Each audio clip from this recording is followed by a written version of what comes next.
Your water heater is sitting in your basement or garage right now, quietly doing its job. But what if I told you it could also be quietly building toward a catastrophic failure? Every year, water heaters cause thousands of home explosions, floods, and carbon monoxide incidents, and almost every single one of them was preventable.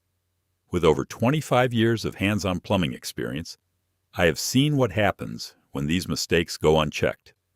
Today, I am walking you through 5 critical water heater mistakes that could literally explode your tank.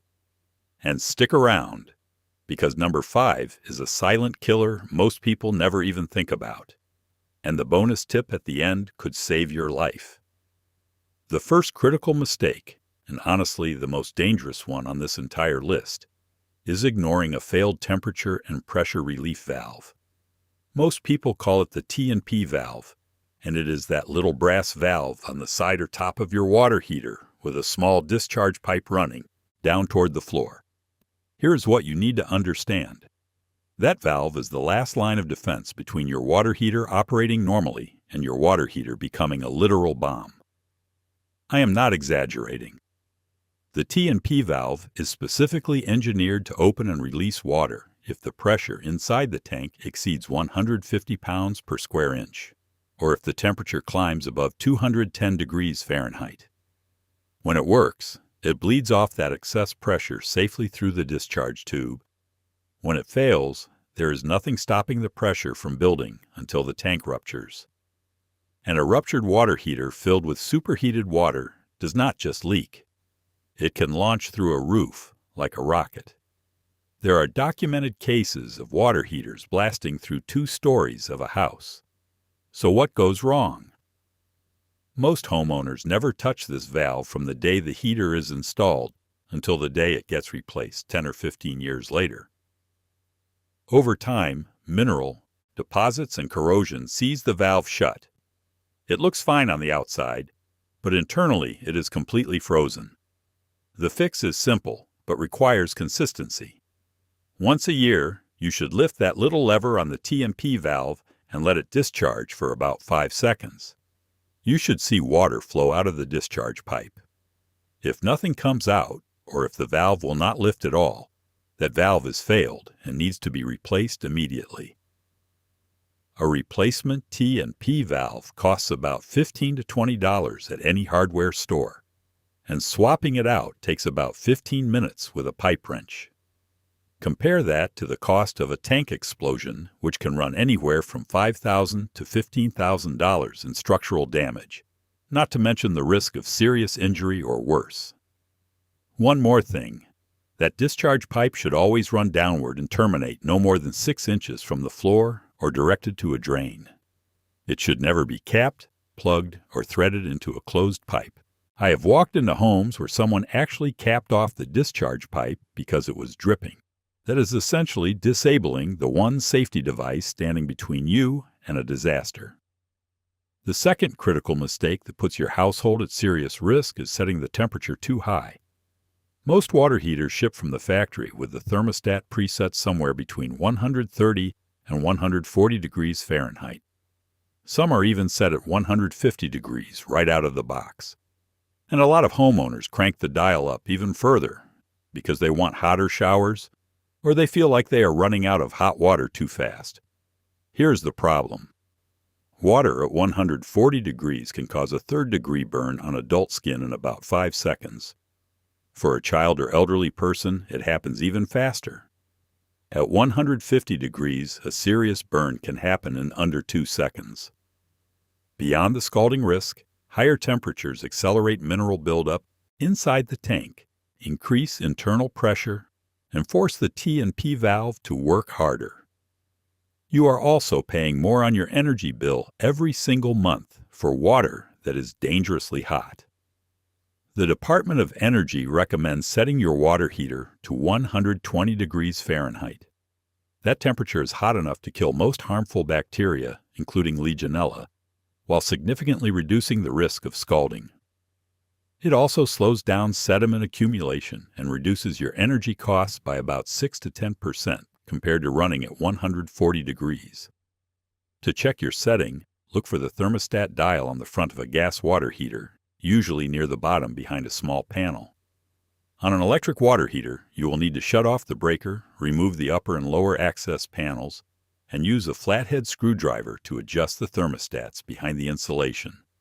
Use a kitchen thermometer at the faucet closest to the heater to verify the actual output temperature after giving it about 24 hours to stabilize. Do not trust the markings on the dial. They are notoriously inaccurate. Test it yourself. The third mistake that slowly destroys your water heater from the inside is never flushing the tank to remove sediment. Every gallon of water that enters your home carries dissolved minerals. Calcium, magnesium, and other particulates settle to the bottom of your water heater tank over time, forming a thick layer of sediment. In areas with hard water, this buildup can become several inches thick within just a few years. Why does this matter so much? On a gas water heater, the burner sits directly beneath the tank. That layer of sediment acts like insulation between the flame and the water. The burner has to run longer and hotter to heat the water through all that buildup, which overheats the tank bottom, weakens the steel, and dramatically increases the chance of a crack or a full tank failure. You will also hear popping, rumbling, or cracking sounds coming from the heater. That noise is steam bubbles forming underneath the sediment layer and bursting through. It is literally your water heater telling you something is wrong. On an electric water heater, sediment buries the lower heating element, causing it to burn out prematurely and reducing your hot water capacity. Flushing the tank is something you should do at least once a year, and it is a straightforward process. Turn off the gas or electricity to the heater. Connect a standard garden hose to the drain valve at the bottom of the tank. Run the hose to a floor drain, exterior, or a large bucket. Open the drain valve and let the water flow until it runs clear. Depending on how much sediment has accumulated, this might take 5 to 15 minutes. If the drain valve clogs with sediment, which happens often on neglected tanks, a long screwdriver can help break up the blockage. Once the water runs clear, close the valve, disconnect the hose, make sure the tank is full by checking a hot water faucet upstairs, and then restore power or relight the pilot. The whole job takes about 30 minutes and costs you nothing. Quick thing before we move on. I have spent 35 years learning these fixes the hard way, and I put the best of what I know into a book called 50 Easy Plumbing Fixes. 122 pages of step-by-step repairs with 17 diagrams that can save you thousands. Scan the QR code on screen, or hit the link in the description if you want the full guide. Now back to the fix. The fourth mistake that almost nobody knows about until it is too late is neglecting the anode rod until it is completely gone. If you have never heard of an anode rod, you are not alone.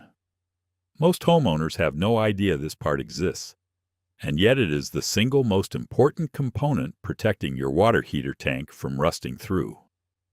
Here is how it works. Your water heater tank is made of steel, and steel rusts when exposed to water. The anode rod is a long metal rod usually made of magnesium or aluminum that threads into the top of the tank and hangs down inside. Through a process called galvanic corrosion, the rod sacrifices itself by corroding instead of the tank walls. As long as that rod has material left on it, your tank stays protected. But once the rod is completely consumed, and on most water heaters that happens within 3 to 5 years depending on water quality, the corrosive process turns its attention to the tank itself. Once the tank starts rusting from the inside, there is no repair. You are buying a new water heater. Checking the anode rod requires a 1 1/16" socket and a breaker bar or impact wrench. The rod threads into a fitting on top of the tank, sometimes visible and sometimes hidden beneath a plastic cap. Turn off the water and release some pressure before removing it. Pull the rod out and inspect it. If it is less than ½ an inch thick, heavily pitted, or coated in calcium, it is time for a replacement. A new magnesium anode rod costs between $20 and $30. If you have a water softener or particularly aggressive water, consider upgrading to a powered anode rod, which uses electrical current instead of sacrificial metal and never needs replacing. That upgrade runs about $100 to $150, but can double or triple the lifespan of your tank. I recommend checking the anode rod every 2 to 3 years as a rule of thumb, and replacing it whenever it looks significantly degraded. This one simple maintenance step can add 5 to 10 extra years to your water heater. Think about that. A $20 part in 20 minutes of your time versus $2,000 for a new water heater installation. The fifth critical mistake, and the one that genuinely keeps me up at night, is blocking combustion air and venting or ignoring flue problems on gas water heaters. This one does not cause an explosion. It causes something far more insidious: carbon monoxide poisoning. Your gas water heater needs fresh air to burn fuel properly, and it needs a clear, properly connected flue to exhaust the combustion gases, including carbon monoxide, safely out of your home. Here is where things go wrong in real houses every single day. Homeowners use the area around the water heater as storage. Boxes, holiday decorations, paint cans, and cleaning supplies get stacked right up against the unit, blocking the air intake at the bottom of the heater. Without adequate combustion air, the burner produces incomplete combustion, which generates dramatically higher levels of carbon monoxide. Then there is the flue pipe. The flue, also called the exhaust vent or draft hood connector, is the metal pipe that runs from the top of the water heater up through the roof or connects to a chimney. Over time, these connections can loosen, corrode, separate, or even get knocked loose accidentally. I have seen flue pipes held together with duct tape, which deteriorates from the heat. I have seen flue pipes completely disconnected, dumping carbon monoxide directly into the living space. And the terrifying part is that carbon monoxide is colorless and odorless. You will not smell it. You will not see it. You will just start feeling dizzy, nauseous, confused, and by then you could already be in serious danger. What should you do right now? Walk over to your gas water heater and make sure there is at least 12 inches of clearance on all sides, more if your local code requires it. Check every joint on the flue pipe from the draft hood all the way to where it exits the structure. Every connection should be secured with sheet metal screws, at least 3 per joint. The flue should slope upward toward the exit point with at least a 1/4 inch rise per foot of horizontal run. There should be no visible rust holes, no gaps, and no signs of soot or discoloration around the draft hood, which would indicate backdrafting. And if you do not already have carbon monoxide detectors installed near your water heater and on every level of your home, stop watching this video and go buy them today. They cost less than $40 and they save lives. This is not optional. This is survival. All right, here is the bonus tip that pros actually use, and this one is about something called thermal expansion, which almost nobody talks about, but can quietly destroy your water heater and your plumbing. If your home has a closed plumbing system, meaning there is a check valve or pressure-reducing valve on your main water line that prevents water from flowing back to the city supply, then you have a potential pressure bomb building every time your water heater fires up. Here is why. Water expands when it is heated. In an open system, that expanded volume just pushes back into the municipal supply. No big deal. But in a closed system, that extra volume has nowhere to go. So the pressure inside your tank and your entire plumbing system spikes every single heating cycle. Over time, this repeated pressure spike wears out your T&P valve, stresses your tank, and can cause pinhole leaks in supply lines throughout your house. The fix is a thermal expansion tank. It is a small tank, usually about 2 gallons, that mounts on the cold water line above your water heater. Inside is a rubber diaphragm backed by a pre-charged air bladder that absorbs the expanded water volume and keeps your system pressure stable. They cost about $40 to $60, and most handy homeowners can install one with basic tools in under an hour. Many local codes now require them on closed systems, so check with your jurisdiction. If you already have one, press the Schrader valve on top. If water comes out instead of air, the bladder has failed and it needs replacing. This is one of those quiet fixes that prevents a dozen bigger problems you would never see coming. That wraps it up. If this was useful, you will love the full book. 50 step-by-step plumbing fixes with diagrams, all in one guide. Link is below. Hit subscribe so you do not miss the next video. Thanks for watching.